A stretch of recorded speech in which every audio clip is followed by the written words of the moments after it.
Hi, welcome to Silkscreen. You're watching a quick demonstration on our 31 by 39 inch screen drying cabinet. You've got 4 drawers for drying your screens.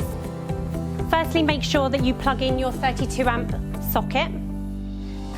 Then switch on your screen drying cabinet, so power on, and going from right to left.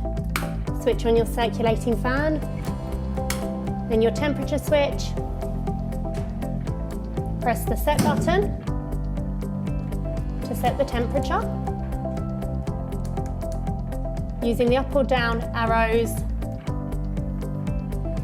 I recommend setting it at 40 degrees, then press the set button again,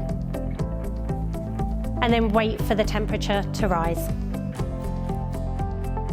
Once it's reached 40 degrees, place your coated screen inside any one of these drawers. Here. Then making sure the drawers are closed.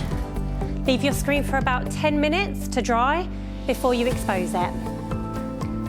After you're finished using the drying cabinet, make sure that you power off the unit. But don't forget to have your 32 amp socket installed prior to delivery. I hope you've enjoyed this video. Thanks for watching and see you next time.